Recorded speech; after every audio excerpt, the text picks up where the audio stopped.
In the quiet embrace of Hartford County, North Carolina, on September 12, 1818, a boy named Richard Jordan Gatling was born into a world where the spirit of invention flowed as freely as the rivers that wound through the countryside.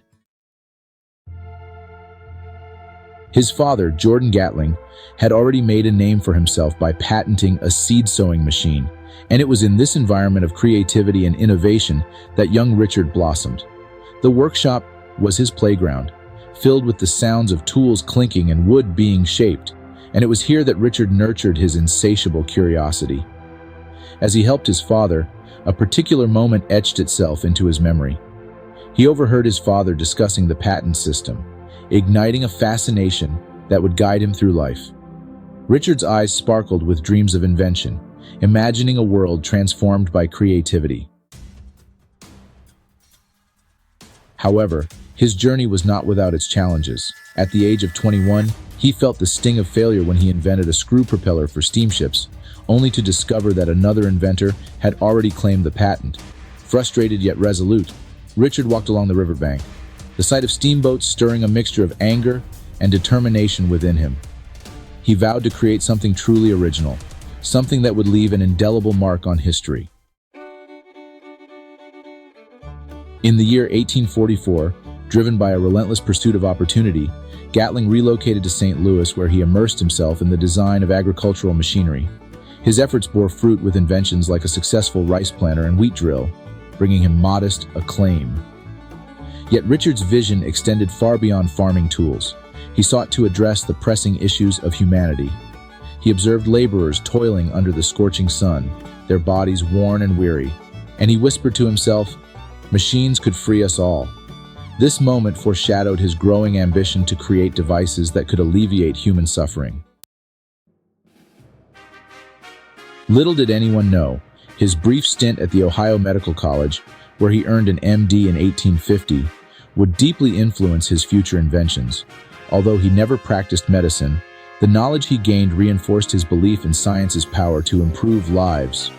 This conviction would later inspire his most controversial creation, the Gatling gun.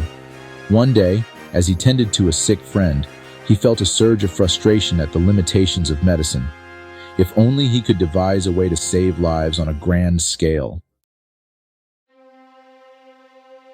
The year 1848 brought an unexpected twist in Gatling's life when he fell gravely ill with smallpox.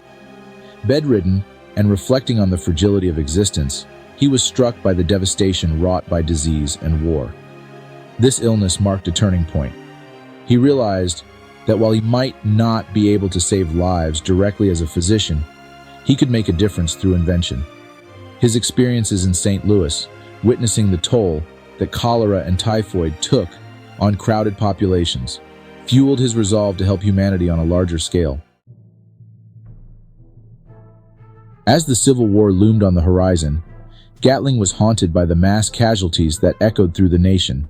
Contrary to popular belief, his motivation for creating the Gatling gun stemmed from a desire to reduce the need for large armies, thus minimizing battlefield deaths.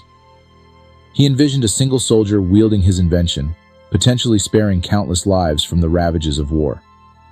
Yet, this noble intention would soon become entangled in the brutal reality of conflict. One night, immersed in his sketches, he felt the weight of his ambitions. His wife entered the dim room, concern etched on her face.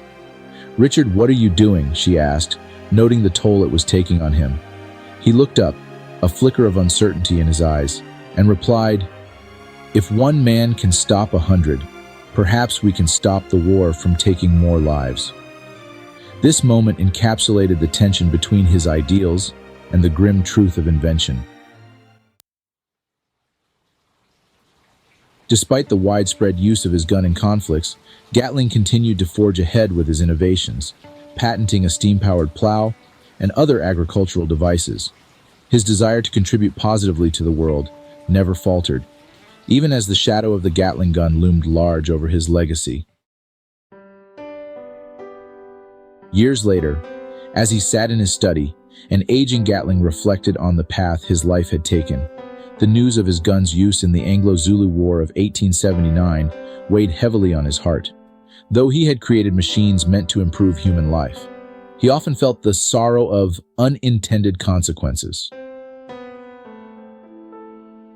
In the twilight of his life, he found himself speaking to a gathering of young engineers. His voice, though shaky, resonated with the wisdom of experience.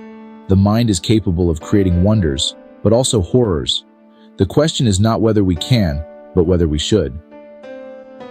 As he left the podium, he cast one last glance at the future, a world forever shaped by machines, where the legacy of invention danced between the realms of progress and peril. If you enjoyed this video, don't forget to like, subscribe, and hit the notification bell for more fascinating stories about history, inventions, technology, and the secrets that shape our world.